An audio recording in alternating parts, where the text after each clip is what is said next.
அனைவருக்கும் வணக்கம். இதில் வந்து பார்த்திங்கன்னா, நம்ம காலேஜ் டிஆர்பி தமிழில் வந்து விரிவான விடையலியில் பேப்பர் 2ல் அலகு 7 வந்து என்னன்னு கொடுத்துருக்காங்கன்னு பார்த்தீங்கன்னா, இலக்கண உரையாசிரியர்கள், மொழி வரலாறு, நோக்கு நூல்கள் அப்படிங்கிறது வந்து இதனுடைய யூனிட்டோட பாடத்திட்டம், இந்த அலகினுடைய பாடத்திட்டமாக இருக்குது. இப்போ இதில் ஒரு கொஸ்டின் வந்து அவங்க வைக்கிறாங்கன்னு வச்சுக்கோங்க. ஏற்கனவே நம்ம பார்த்துருப்போம், இது வந்து 4 அடிப்படையில் இதனுடைய கொஸ்டின் பேட்டர்ன் ஆனது அமையும்னு சொல்லிட்டு ஏற்கனவே பல வீடியோக்களில் நான் ஃபஸ்ட்டு எடுத்தோன்னே அந்த வீடியோக்கள்லாம் சொல்லியிருப்பேன். இப்போ இந்த யூனிட் சம்மந்தமாக ஒரு கொஸ்டின் வைக்கிறாங்க. உரையாசிரியர்கள் நாகரிக பண்பாட்டு கருவூலங்கள் இக்கூற்று மெய்யா பொய்யா அப்படின்னு சொல்லிட்டு ஒரு கொஸ்டின் வைக்கிறாங்க.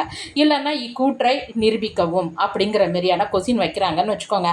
நமக்கு உடனே டவுட் வரும். சரி, இது பொய் அப்படியா இருக்குமோ, மெய்யின்னா நம்ம என்னென்ன இதற்கான ஆதாரங்களை கொடுக்கறது அப்படின்னு சொல்லிட்டு. அப்போ இதற்கு வந்து நம்மளுடைய டேட்டாஸ், நம்மளுடைய தரவுகளை எங்கேருந்து நம்ம போய் எடுக்கணும் அப்படின்னு சொல்லி பார்த்தீங்கன்னா, இதற்கு வந்து நம்ம வந்து நூற்பாவையோ தொல்காப்பிய நூற்பாவையோ இதையெல்லாம் எதுவுமே நம்ம எடுக்க வேண்டிய அவசியமே இல்லை. அப்போ அவங்க எங்கே எடுக்கணும் அப்படின்னு சொல்லி பார்த்தீங்கன்னா, நூற்பாக்கு கீழே அவங்க சில எடுத்துக்காட்டுகள் கொடுத்துருக்குறாங்க பார்த்தீங்களா, அதுலேருந்து தான் நம்ம இதற்கான வந்து இதற்கான தரவுகளை வந்து நம்ம வந்து எடுக்க முடியும். சரி, ஏன் மேடம் இவங்கள போய் நாகரிக பண்பாட்டு கருவூலங்கள் அப்படின்னு சொல்கிறாங்க அப்படின்னு சொல்லி பார்த்தீங்கன்னா, கிட்டத்தட்ட ஒரு 11ஆம் நூற்றாண்டு கிட்ட தான் நமக்கு வந்து சில உரையாசிரியர்கள் காலமே நமக்கு வந்து வருது. இதுக்கு சம்மந்தமாக ஒரு கொஸ்டின் வந்து அடுத்து வர காணொலிகளில் இதை வந்து இந்த உரையாசிரியர்கள் சம்மந்தமான ஒரு வித்தியாசமான ஒரு கொஸ்டின் வந்து நான் உங்களுக்கு சுட்டி காட்டுறேன். இதேமாரி பார்த்தீங்கன்னா, ஏன் அவங்கள பற்றி நம்ம சொல்லலாம் அப்படின்னு சொல்லி பார்த்தீங்கன்னா, 11ஆம் நூற்றாண்டெல்லாம் பார்த்தீங்கன்னா சோழர் காலம் அப்படின்னு சொல்லி பார்க்கும்போது நமக்கு பெரும்பான்மையான பார்த்தீங்கன்னா, நமக்கு சோழர் காலத்தில் இந்த அப்போல்லாம் இந்த அதாவது நம்ம சங்க இலக்கியம் போடுறமான மிக நுண்ணிய இலக்கிய மரபுகள் எல்லாம் விட்டுட்டு நமக்கு காப்பியங்கள் வந்துருச்சு. நீண்ட நெடிய காப்பியங்கள், அப்புறம் இந்த புராணங்கள், வடமொழி தழுவல், அதாவது வடமொழி தாக்கத்தினால் எழுந்த இலக்கியங்கள்லாம் வந்துருச்சு. அப்படிப்பட்ட சூழ்நிலையை நம்மளுடைய நாகரிகத்தையும் பண்பாட்டையும் உணர்த்தக்கூடிய மிக நுண்ணிய கருவிகளாக, அதாவது காய்த்தல் உவத்தல் இன்றி, அதாவது மூல நூலை ஒரு ஆசிரியர் செஞ்சா கூட அதில் வந்து தன்னை ஒரு வள்ளலோ ஒரு மன்னனோ ஆதரிக்கிறாங்கன்னா அதற்கு தகுந்த மாதிரி அவங்களுடைய கருத்துக்களையோ இல்லை அவங்களை ஆதரித்தோ சொல்லக்கூடிய சூழ்நிலை ஏற்படலாம்.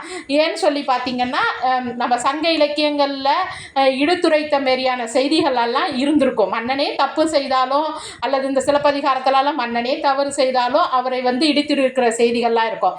ஆனால் இதுவே பிற்காலத்தில் போய் பார்க்கும்போது இந்த மாரியான செய்திகள்லாம் நமக்கு வந்து மிக அருகியே தான் காணப்படுது. அங்கொன்றும் இங்கொன்றுமாக தான் காணப்படுதே தவிர நேருக்கு நேர் நின்று வாதிட்ட மாரியான சில செய்திகள்லாம் நமக்கு அவ்வளவா கிடையாது. 1-2 தான் வந்து நமக்கு கிடைக்குது. அப்படிப்பட்ட சூழ்நிலையில் நம்மளுடைய நாகரிகத்தையும் பண்பாட்டையும் மிக நுண்ணியமாக கவனித்து காய்த்தல் உவத்தல் இன்றி அதில் வந்து ஒரு எப்படி சொல்கிறது அதாவது அதை வந்து ஒரு நடுநிலைத்தன்மையோடு கொடுத்தவர்களில் வந்து உரையாசிரியர்களுடைய பங்கு வந்து முக்கியமானது. இதையெல்லாம் கொஞ்சம் முன்னாடியே நீங்கள் சொல்லிட்டு அப்போ அதனுடைய காலகட்டத்திலெல்லாம் நீங்கள் வந்து எடுத்து எக்ஸ்பிளைன் பண்ணி எழுதிடுங்க. ஏன்னா இதெல்லாம் வந்து ஒன்றுத்துக்கும் நம்ம வந்து சொல்லிகிட்டு இருக்க முடியாது. ஒரு இலக்கண வரலாறையோ இலக்கிய வரலாறையோ படித்து பார்த்தோம்னா அதனுடைய சூழ்நிலைகளில் எந்தெந்த காலகட்டத்தில் எப்படி வந்துச்சு அதையெல்லாம் வச்சு எழுதுகிற மாதிரி தான் நமக்கு வந்து கொஸ்டின் வந்து அமைச்சிருப்பாங்க. அப்போ இதையெல்லாம் நம்ம முன்னாடி கொடுத்துட்டு அதற்கப்புறம் மேலே என்ன சொல்லணும்னு பார்த்தீங்கன்னா, நான் இதில் வந்து உங்களுக்கு வந்து வெறுமனே ஒரு 3 இலக்கண உரையாசிரியர்களை பற்றி மட்டும் சுட்டிட்டு போகிறேன். ஏன்னா எனக்கு வந்து ஃபுல் லென்த் வீடியோ போட்டோம்னா ரொம்ப டைம் ஆகிட்டே போகுது. அதனால் நான் உங்களுக்கு வந்து எடுத்துக்காட்டுக்காக 3 இலக்கண உரையாசிரியர்களை மட்டும் சொல்லிட்டு போகிறேன். யாராருன்னு பார்த்தீங்கன்னா, இளம்பூரணர், சேனாவரையர், நச்சினார்க்கனியர் 3 பேரையும் எப்படி அவங்க நாகரிக பண்பாட்டு கருவூலங்களாக மெய்ப்பிக்கிறாங்க அப்படின்னு சொல்லி பார்த்தீங்கன்னா, இப்போ எடுத்துக்கிட்டோன்னா முதல்ல நம்ம உரை முதல்வர்னு சொல்லக்கூடிய இளம்பூரணரை பற்றி பார்த்துடலாம். அதாவது ஒருவரை பாராட்டுறதுக்கு அந்த காலகட்டத்தில் காலகட்டத்தில் என்னென்ன பட்டங்கள் கொடுத்தாங்க அப்படிங்கிறத பார்த்தீங்கன்னா ஏனாதி காவிதி எட்டி அப்படிங்கிறது மூலமாக அந்த காலத்தில் பட்டப்பெயர்கள் கொடுத்தாங்க அப்படிங்கிறத வந்து நம்ம தெரிஞ்சுக்கலாம். அதேமாரி பார்த்தீங்கன்னா அறம் செய்தான் இது அதற்குரிய நூற்பா பார்த்தீங்கன்னா சொல்லதிகாரத்தில் 163. அதேமாரி அறம் செய்தான் சுவர்க்கம் புகும் தாயின் கொன்றான் நிறையம் புகும் அப்படிங்கிறது இதற்கு வந்து என்னன்னு சொல்லி பார்த்தீங்கன்னா இதுவும் வந்து அக்காலத்தில் உள்ள ஒரு வழக்கை பற்றி சொல்லியிருக்கிறாரு. அதாவது இதற்கு வந்து சொல்லதிகாரம் 237வது நூற்பா. இது வந்து அந்த உரைக்கு கீழே தான் நம்ம இதை வந்து பார்க்க முடியும். எடுத்துக்காட்டுகள் மூலமாகத்தான் இந்த நாகரிகத்தையும் பண்பாட்டையும் அக்கால பழக்க வழக்கத்தையும் நம்ம வந்து பார்க்க முடியும். அதேமாரி அந்த சொல்லதிகாரத்தில் 87வது நூற்பாக்கு அதாவது உயர்வு தான் பல, அதாவது உயர்வுங்கிற சொல்லுக்கு வந்து பல அர்த்தங்கள் கொடுக்குறாங்க. என்னதுன்னா குலத்தால் உயர்தலும் தவத்தால் உயர்தலும் நிலையில் உயர்தலும் உபகாரத்தால் உயர்தலும் அப்படிங்கிறது இதெல்லாம் அக்காலத்தில் இருந்த அந்த ஒரு சமூக வழக்கு சம்பந்தமான அவங்களுடைய நாகரிக அடிப்படையில் உயர்வுனா என்னென்ன அப்படிங்கிறத வந்து வரிசைப்படுத்தி வச்சிருக்கிறாங்க பாருங்க. அதேமாரி சொல்லி பார்த்தீங்கன்னா ஒரு வினாவிற்கு விடை உருவது கூறல் அப்படிங்கிறதுக்கு வலுவாக சாத்தா உரையூருக்கு செல்லாயோ எனில் கடமுடையார் வளைப்பர் பகைவர் எரிவர் அப்படிங்கிறது எடுத்துக்காட்டனை வந்து சொல்கிறதும் அது ஒரு இது. அதே மாதிரி பார்த்தீங்கன்னா தொல்காப்பியம் 34வது நூற்பால வந்து பார்த்தீங்கன்னா இல்லா பொருளும் மண்ணா ஏற்று அப்படிங்கிறது வந்து அந்த நூற்பாவிற்குரிய நூற்பாவாக இருக்கும். அதற்குரிய எடுத்துக்காட்டு என்ன கொடுத்துருப்பாங்கன்னு சொல்லி பார்த்தீங்கன்னா பவளக்கோட்டு நீல யானை சாதவாகனன் கோயிலுள்ளும் இல்லை அப்படிங்கிறதுனா பவளக்கோட்டுனா என்ன அர்த்தம்? அதாவது சிவந்த தந்தமுடைய நீல யானை சாதவாகனன் கோயிலுக்குள்ளும் இல்லை அப்படின்னு சொல்லிட்டு அவர் சொல்லியிருப்பாரு. அடுத்து இன்னொரு அதாவது இந்த ஆக்கம்க்கு தானே காரணம் முதற்றே அப்படிங்கிற ஒரு நூற்பாக்கு இது பண்ணும்போது கடுகும் கைப்பிழி எண்ணெயும் பெற்றமையார் மயில் நல்லவாயின அப்படிங்கிற ஒரு எடுத்துக்காட்டு கொடுத்துருப்பாங்க. அப்போ நம்ம அதுலேருந்து புரிஞ்சுக்கணும், கடுகும் கைப்பிழி எண்ணெயும் பெற்றதுனால அது வந்து அந்த காலத்தில் இருந்த மகளிர்கள் தம் கூந்தலை வளர்க்கறதற்கான ஒரு எண்ணெயை பயன்படுத்தி இருந்தார்கள். இது வந்து அக்காலத்தினுடைய ஒரு நாகரிக நிலை அப்படின்னு சொல்லிட்டு எழுது. அடுத்து சாத்தன் கையெழுதுமாறு வல்லவன் அதனால் தன் ஆசிரியன் உவக்கம் தந்தை உவக்கம் அப்படிங்கிறதுனா இது ஒரு பண்பாட்டு மரபாக கூட வச்சுக்கலாம். ஒரு குழந்தைகள் எழுதுறத பார்த்து தந்தை ஆசிரியர்கள்லாம் உவந்தாங்க அப்படின்னு சொல்லிட்டு. அடுத்து பாருங்க இன்று இவ்வூரெல்லாம் தை நீர் ஆடுப அப்படின்னு சொல்லிட்டு ஒரு 50வது நூற்பாக்குள்ளே சொல்லியிருப்பாங்க சொல்லதிகாரத்தில். இது வந்து மகளிரினுடைய தை நீராடல் அப்படிங்கிற ஒரு பண்பாட்டு செயலை வந்து சொல்லுது. அதேமாரி பார்த்தீங்கன்னா புறத்து போய் விளையாடும் பேதை பருவத்து பெண்பாளாரை பெண் மகன் என வழங்குவாங்க அப்படிங்கிற தொல்காப்பியம் சொல்லதிகாரம் 161வது நூற்பாக்க. அப்போ இதெல்லாம் வந்து எப்படி அந்த பண்பாட்டு அடிப்படையில் புறத்து போயினா என்ன அர்த்தம்னா கொஞ்சம் அந்த ஆண்மகன் போல வெளியில் நம்ம இன்னைக்கு அந்த காலத்தில் சொல்கிற மாரி அவுட்டோர் பிளே கேம்ஸ்ன்னு சொல்கிறோம்ல, அதேமாரி புறத்து போய் விளையாடுகின்ற அந்த பேதை பருவத்து ஒரு பெண் அப்படிங்கிற ஒரு நிலையை தாண்டி போய் விளையாடுகின்ற அந்த பெண்ணை வந்து பெண்மகன் அப்படின்னு சொல்லிட்டு பெண் மகன் அப்படிங்கிற சொல்லால சுற்றுறாங்க அப்படின்னு சொல்லிட்டு நம்ம அதில் வந்து ஞாபகம் வச்சுக்கலாம். அடுத்து பார்த்தீங்கன்னா கூழுக்கு குற்றேவல் செய்யும், அப்புறம் பசித்தோன் பழஞ்சோறு தா அப்படிங்கிறதெல்லாம் ஒரு சில எடுத்துக்காட்டுகள் அதில் கொடுத்துருப்பாங்க. இதனால் அக்காலத்தில் இருந்த ஒரு நிலையை வந்து நம்ம அறிஞ்சுக்கிறோம். அப்புறம் பசித்த ஏழை மக்கள் வந்து அவங்களினுடைய நம்ம வந்து நாகரிகம் பண்பாடுன்னா உயர்நிலையில் உள்ளதையும் நம்ம சுட்டி காட்ட முடியாது, சமுதாயத்தினுடைய பின்தங்கிய நிலையில் உள்ள இந்த ஒரு செய்திகளையும் நம்ம அதில் வந்து எடுத்து சொல்லலாம். இது ஒரு முக்கியமான ஒரு நம்பிக்கை சொல்லியிருப்பாங்க பாருங்க. எறும்பு முட்டை கொண்டு தெற்றி ஏறி மழை பெய்யும். அதாவது என்னன்னா அப்படி ஒரு இது வந்து சொல்லதிகாரம் 240வது நூற்பாக்கு சொல்லியிருப்பாங்க. எறும்பு வந்து அந்த திட்டையில ஏறிச்சுன்னா மழை பெய்யும் அப்படிங்கிற ஒரு நம்பிக்கை ஒரு நாகரிக பண்பாட்டு கூட அதில் வந்து சொல்லியிருப்பாரு. அதேமாரினா அதேமாரி பார்த்திங்கன்னா வெற்றி தோல் வேலை, அதாவது இன்னைக்கு நம்ம இந்த நாட்டுப்புற இலக்கியங்களில் வந்து பார்க்கும்போது சொல்லியிருப்பாங்க இந்த கோழிச்சண்டை அப்படிங்கிறது வந்து நாட்டுப்புற விளையாட்டுகளில் ஒரு முக்கியமான ஒரு இதாக இருக்கும். இதற்கான முன்கூறு அங்கே இருந்ததா அப்படின்னு சொல்லி பார்த்தீங்கன்னா இருந்தது. அதற்கு வந்து ஒரு எடுத்துக்காட்டு சொல்லியிருப்பாருங்க பாருங்க. சொல்லதிகாரத்தில் 61வது நூற்பால மேலைச்சேரி கோழி அழைத்தது என கீழைச்சோரி மன்னிக்கணும் கிளை சேரி கோழி அடைப்புண்டமை சொல்லாமையே முடிந்ததாம். அதாவது மேலைச்சேரி கோழி வென்றது அப்படிங்கிறது இதுலேருந்து நமக்கு என்ன தெரியுது? 2 கோழிகளை போரிட்டு அக்காலத்து மக்கள் மகிழ்ந்தார்கள். அப்போ கோழி சண்டை அப்படிங்கிறது அக்கால மரபுல இருந்துச்சு, நாகரிக பண்பாட்டுக்கூறாக இருந்துச்சு அப்படின்னு சொல்லிட்டு நம்ம அதை வந்து புரிஞ்சுக்கணும். அந்த நூற்பாவை தாண்டி நம்ம என்னென்ன மக்களினுடைய வாழ்வியல் கூறா எடுத்துக்கிறோம் அப்படிங்கிறது தான் இங்கே வந்து முக்கியமானது. அதே மாதிரி பார்த்தீங்கன்னா ஒரு நூற்பா பார்த்தீங்கன்னா 53வது நூற்பாக்கு பார்த்தீங்கன்னா குதிரையை மத்திகை கோல் கொண்டு அடித்து ஓட்டினார் அப்படிங்கிற செய்தியை வந்து என்ன சொல்லியிருப்பாங்கன்னா, விற்பற்றி நின்று கோல் தா என்றால் கணைக்கோளின் மேல் நிற்கும். அதற்கு நம்ம ஒரு இது சொல்லியிருப்பாங்க, அதாவது வினை சார்பு இடம் அப்படிங்கிற மாரி சொல்லியிருப்பாங்க. மத்திமை கோல்ங்கிறது வந்து என்னன்னு சொல்லி பார்த்தீங்கன்னா, கோல்தா அப்படிங்கிற அந்த ஒரு சொல்லானது 2த்துக்கும் வரும். என்னதுன்னா மத்திகை கோளுக்கும் வரும், சுள்ளர் கோளுக்கும் வரும். ஆனால் குதிரை மேலே ஏறி நிற்கிறவங்க சொல்லும்போது அது வந்து மத்திகை மத்திகை கோளுங்கிறது வேற ஒன்றும் கிடையாதுங்க, சாட்டை அப்படிங்கிறத வந்து ஞாபகம் வச்சுக்கோங்க. அப்போ இதெல்லாம் வந்து அக்காலத்தில் இருந்த ஒரு நாகரிக பண்பாட்டு வாழ்வியல் கூறுகள் அப்படிங்கிறத வந்து நம்ம அதில் வந்து சுற்றி சொல்லலாம். இப்போ இந்த மாதிரி ஒரு ஆசிரியருக்கு ஒரு 10 எடுத்துக்காட்டு கொடுத்துட்டோம். இப்போ அடுத்து பார்த்தீங்கன்னா இளம்பொருள் கொடுத்துட்டோம். அடுத்து சேனாவரையர் பார்க்கலாம். சேனாவரை அடுத்து பார்த்திங்கன்னா அந்த சேனாவரையர் காலம்னு சொல்லி பார்த்திங்கன்னா ஒரு 13ஆம் நூற்றாண்டு அதுகிட்ட வருது. அதான் 13ஆம் நூற்றாண்டுகிட்ட வருது. அப்போ அவர் காலத்தில் மற்றதெல்லாம் விட்டுருவோம். நமக்கு இப்போ இந்த நாகரிக பண்பாடு கூற்றோட தொடர்புடைய இதை மட்டும் நம்ம சேனாவரையர் உரையில் பார்க்கலாம். அதாவது என்னன்னு பார்த்தீங்கன்னா, அந்த வாழ்வியல் ஏற்கனவே சொல்லிட்டேன், இதற்குரிய நூற்பாக்குரிய எடுத்துக்காட்டுகள்லேருந்து தான் நம்ம இந்த கொஸ்டினுக்கான தரவுகளை வந்து நம்ம எடுக்க முடியும். இப்போ ஒரு கொஸ்டின் பாருங்கள், 35வது நூற்பா, பயர் உளவோ வணிகர் என்று வினாய வழி உளுந்தது இல்லை, கொல்லது இல்லை, கொல் அல்லது இல்லை அப்படிங்கிறது வந்து என்னன்னு சொன்னீங்கன்னா, பிரிது பொருள் சொல்கிறது வந்து என்ன சொல்லுவாங்கன்னா, இல்லை அப்படின்னு வந்து என்ன சொல்லக்கூடாது, இல்லைன்னு சொல்லக்கூடாது அப்படிங்கிற ஒரு பண்பாட்டு மரபை நம்ம அந்த இடத்துல சுற்றி சொல்கிறோம். அதே மாதிரி பார்த்தீங்கன்னா, கடி சூத்திரம் எனப்படும் பொன்னார் செய்யப்பட்ட அரைஞானை பற்றி சொல்ல. இவரும் வந்து பார்த்தீங்கன்னா ஏனாதி காவிதி போன்ற ஏனாதி காவிதி போன்ற அந்த மாதிரியான விருது பெயர்களை வந்து சுட்டி செல்றாரு. அப்புறம் பார்த்தீங்கன்னா கடிசூத்திரம் அப்படிங்கிறது வந்து பொன்னார் செய்யப்பட்ட கடிசூத்திரம். அதுக்கு வந்து இது கொடுக்கும்போது எப்படி கொடுப்பாங்கன்னு சொல்லி பார்த்தீங்கன்னா, கடிசூத்திரத்திற்கு பொன் அப்படின்னு சொல்லியிருப்பாங்க. அப்போ நம்ம வந்து பொன்னால் செய்யப்பட்ட, அப்போ அரங்கான் கயிறுங்கிறது வந்து எதால தான் செய்யப்பட்டது, பொன்னால் தான் செய்யப்பட்டது அப்படிங்கிறத நம்ம அதில் வந்து புரிஞ்சுக்கணும். அதேமாரி பார்த்தீங்கன்னா நிலத்தொற்றி களம் அப்படிங்கிறதும் அக்கால ஒரு பண்பாட்டை வெளிப்படுத்துகின்ற நிகழ்வு. அதற்கான நூறுபா நம்பர் பார்த்தீங்கன்னா 80.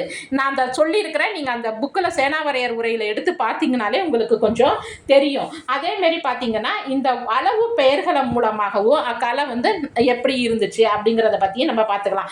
இதே கொஸ்டினையே அப்படியே கொஞ்சம் மாற்றி கேட்டாங்கன்னா, அக்கால உரையாசிரியர்கள் வழி பழக்க வழக்கங்களே, நம்ம வழக்க வழக்கங்கன்னா இலக்கியங்களை மட்டும் நினச்சிக்காதீங்க, உரையாசிரியர்கள் மூலமாகவும் நம்மளுடைய நாகரிகம் பண்பாட்டை தெரிஞ்சுக்கலாம், பழக்க வழக்கங்களை தெரிஞ்சுக்கலாம், வாழ்வியல் கூறுகளை வந்து தெரிஞ்சுக்கலாம்.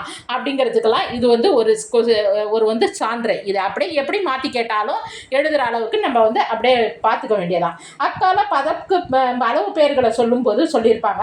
இப்போ நூற்பா நம்பர் 116க்கு பதக்கே தூணி தொடியே துலாம் அப்படின்னு சொல்லிட்டு சொல்லியிருப்பாங்க. அதில் வந்து இதெல்லாம் வந்து பார்த்திங்கன்னா அக்கால வந்து என்னென்னா அளவு பெயர்கள் அப்படின்னு சொல்லியிருப்பாங்க. அதேமாரி பார்த்திங்கன்னா 4 ஜாதி பிரிவுகளை வந்து இவர் வந்து சொல்லியிருப்பார். என்னன்னு சொல்லி பார்த்திங்கன்னா, பார்ப்பனச்சேரி 49, நான்மறை முதல்வர் அப்படிங்கிறது 33ஆம் நம்பர், ஓதும் பார்ப்பான் அப்படிங்கிறது 234, ஓதா பார்ப்பான்ங்கிறது 236 அப்படிங்கிற மாதிரியான அக்காலத்தில் உள்ள சமுதாய பிரிவுகளை பற்றி இவர் வந்து என்ன சொல்லியிருப்பாருன்னு சொல்லி பார்த்தீங்கன்னா, அப்போ அந்த காலத்தில் எப்படி இருந்துச்சு அப்படிங்கிறத அவர் அதாவது அவருடைய எடுத்துக்காட்டுகள் மூலமாக சுற்றி சென்றிருக்கிறாங்க. அதேமாரி பார்த்தீங்கன்னா இசைக்கருவிகளை பற்றியும் அவர் வந்து சொல்லியிருக்கிறாரு. யாழ், குழல் போன்ற இசைக்கருவிகளை பற்றி சொல்லியிருக்கிறாரு. அதேமாரி ஒரு ஊரை பற்றி சொல்லும்போது அதற்கு எல்லை குறிப்பிடுகின்ற பழக்கம் இவருடைய இதில் இருக்கும். கரூரின் கிழக்கு, அதுக்கப்புறம் உறையூர், சிராப்பள்ளி, வடவேங்கடம், தென்குமரி அப்படிங்கிற ஊர்களை எல்லாம் பற்றி கூட சேனாவரையர் சொல்லியிருப்பாரு. உறையூருக்கு அயனின்ற சிராப்பள்ளி குன்றை உறையூருக்க குன்று அப்படின்னும், வடபால் வேங்கடம், தென்குமரி, தென்பார் குமரி என்பவற்றை வடக்கன் வேங்கடம், தெற்கற்குமரி அப்படிங்கிற மாரியும் அவங்க சொல்லியிருப்பாங்க. அடுத்து இதை ஒரு ஆகு பெயருக்கு சொல்லும் பொழுது அப்படின்னு சொல்லும்போது, இன்னைக்கு எப்படி நம்ம அந்த காஞ்சிபுரத்து பட்டு, காஞ்சி பட்டு அப்படின்னு சொல்லி ஃபேமஸாக சொல்கிறது நம்ம ஆடை தொடர்பான ஒரு நாகரிக பண்பாட்டு கூறா இருக்கிற மாரி, அந்த காலத்தில் குழிப்பாடி என்னும் இடப்பெயர் இடத்தில் வேறாயா ஆடை மேன்பற்றால், அதாவது ஆகு பெயரை பற்றி சொல்லும்போது ஒப்பின் வழியால் பிரிது பொருள் சுட்டல் அப்படிங்கிறதுக்கு அதை அவர் எடுத்துக்காட்டாக கொடுக்குறாரு. மாரணேக்கம் அப்புறம் ஏற்கனவே இந்த இடப்பெயரை பற்றி சொல்லும்போது மாரணேக்கம் என்கிறது கொற்கை சூழ்ந்த நாடு அப்படிங்கிறத பற்றி சொல்லியிருப்பாரு. புறத்துப்பை ஏற்கனவே நம்ம இது என்னன்னு சொல்லியிருப்பாங்கன்னா, புறத்துப்பை விளையாடும் பேதி மருவத்து பெண் மகனை மாரேக்கத்தார் அப்படிங்கிறதுக்கு மாரோக்கம் அப்படிங்கிறது கொற்கை சூழ்ந்த நாடு அப்படின்னு சொல்லிட்டு, இதேமாரி பெண்மகன் சொல்லி யார் சொல்றாங்க அப்படின்னு சொன்னீங்கன்னா, மாரேக்கத்தார் அப்படிங்கிற அந்த நாட்டு மக்கள் சொல்றாங்க. அந்த நாடு அந்த நாடு மீன் அந்த பகுதின்னு வச்சுக்கோங்க. அந்த பகுதி எதுன்னு சொல்லி பார்த்தீங்கன்னா கொற்கையை சூழ்ந்த பகுதி அப்படின்னு சொல்லிட்டு ஒரு விளக்கம் கொடுக்குறாங்க. அடுத்து ஏற்கனவே நமக்கு தெரியும், இது நம்ம செந்தமிழ் நிலத்தை பற்றி படிக்கும்போது வையையாற்றின் வடக்கு, கருவூருக்கு கிழக்கு, மருவூரின் மேற்கு அப்படின்னு சொல்லிட்டு அந்த பன்னீர் நிலங்களை பற்றி சொல்லும்போது அவர் சொல்லியிருப்பார். இது ஒரு 5-6 எடுத்துக்காட்டு நமக்கு இருக்குது. அப்போ இதையெல்லாம் இப்போ ஒரு ஊருக்கு எல்லையை தெரிந்து கொள்வது, அந்த மக்கள் ஒவ்வொரு பகுதியில் எப்படி அந்த பெண்மகன் சொல்லி வழங்குறாங்க, அப்புறம் அளவு பெயர்களை சொல்கிறது, இதையெல்லாம் நம்மளுடைய நாகரிக பண்பாட்டு கூறுகளாக நம்ம எடுத்துக்காட்டுக்கலாம். இப்போ 2வது ஒரு சேனாவரையர் உரையை பார்த்துட்டோம். அடுத்து நச்சினார்க்குரிய உரையை பார்க்கலாம். இப்போ நச்சினார்க்கினியருடைய காலம் சொல்லி பார்க்கும்போது ஒரு 13ஆம் நூற்றாண்டுக்கும் கொஞ்சம் பிற்பட்ட காலம் அப்படின்னு சொல்லிட்டு நம்ம பார்க்கலாம். அப்படி சொல்லி பார்க்கும்போது எப்போ இவர் காலத்தில் இருந்த சில நாகரிக பண்பாட்டு கூறுகளாக நம்ம எப்படின்னு சொல்லின்னு பார்க்கலான்னு பார்த்தீங்கன்னா, இதில் இன்னொரு கான்செப்டையும் நம்ம அந்த கொஸ்டினில் எப்படி கொடுத்துருக்குறாங்க அப்படிங்கிறத நம்ம நுணுக்கமாக பார்க்கணும். அதாவது இலக்கண உரையாசிரியர்களா, இலக்கிய உரையாசிரியர்களா? அப்போ நம்ம பார்க்கும்போது அவங்க வெறும் உரையாசிரியர்கள் மட்டும்தான் கொடுத்துருக்குறாங்க. அப்போ அந்த உரையாசிரியர்கள்ங்கிறது அவங்க இலக்கணத்துக்கும் சொல்லியிருக்கலாம், இலக்கியத்திற்கும் சொல்லியிருக்கலாம். நம்ம அப்போ அவங்க வெறும் உரையாசிரியர்கள் தான் சொல்லியிருக்கிறேன். நான் இப்போ ஃபஸ்ட்டு சொன்னது பார்த்தீங்கன்னா, உரையாசிரியர்களில் இளம்பூரணரும் சேனாவரையரும் இலக்கணத்தில் உள்ளது சொன்னேன். இப்போ நச்சினார்க்கினியரை பார்த்தீங்கன்னா அவர் ஸ்பெஷலான ஒரு இதில் அவர் ஒரு தனித்துவமான ஒரு உரையாசிரியர். ஏன்னா அவர் இலக்கணத்துக்கும் உரை எழுதியிருப்பார், இலக்கியத்திற்கும் உரை எழுதியிருப்பார். இதில் நம்ம ஸ்பெசிஃபிக்காக பார்க்க வேண்டியது இலக்கியம் தொடர்பான உரைகளில் நமக்கு நிறையான நாகரிக பண்பாட்டு கூறுகள் கிடைக்கக்கூடிய ஒரு சூழ்நிலையை பார்க்கலாம்.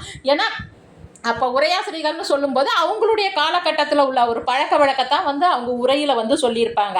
அப்போ அவங்க 2 பேருக்கும் இலக்கணத்திலேருந்து எடுத்து காட்டணுமா, இவருக்கு இலக்கணத்திலேருந்தும் சில இதுகள் எடுத்துக்காட்ட போகிறோம், இலக்கியத்திலேருந்தும் சில எடுத்துக்காட்டுகளை தரப்போகிறோம். அதாவது இப்போ மதுரை காஞ்சியில் ஒரு 609வது வரைக்கும் பார்த்தீங்கன்னா, முதல் சூழ்கண்டல், அதாவது ஃபஸ்ட்டு குழந்தை பெறுகின்ற மகளிர்கள் துன்பம் இல்லாமல் தெய்வத்தை குழந்தை பெறணும் அப்படிங்கிறதுக்காக தெய்வத்தை வணங்குகின்ற ஒரு பழக்கம் இருந்ததாக என்ன சொல்லியிருக்கிறாங்க, ஒரு பழக்கம் இருந்ததாக சொல்கிறாங்க. அதேமாரி பார்த்தீங்கன்னா மலைபடுகடாமத்தினுடைய 253வது வரிகளில் பிள்ளையை பெற்ற மகளிர்கள், அதாவது அந்த அக்காலத்தில் வளையல்கள் அணிந்து கொள்ள மாட்டார்களாம். இதெல்லாம் ஒரு முக்கியமான பண்பாட்டு கூறுங்க. அதேமாரி மதுரை காஞ்சியினுடைய 618வது வரியில் பிறந்த நாளை சிறப்பாக, மன்னனுடைய பிறந்த நாளை சிறப்பாக கொண்டாடப்பட்ட ஒரு குறிப்பு காணப்படுது. அதேமாரி என்ன சித்தன் வாழ்வு அப்படிங்கிற ஊர் இது நல்லா கவனிச்சுக்கோங்க, 1 மார்க் கொஸ்டினில் கூட கேட்கலாம். அந்த திரு ஆவினன்குடியை தான் அக்காலத்தில் சித்தன் வாழ்வுன்னு சொல்லியிருக்கிறாங்க.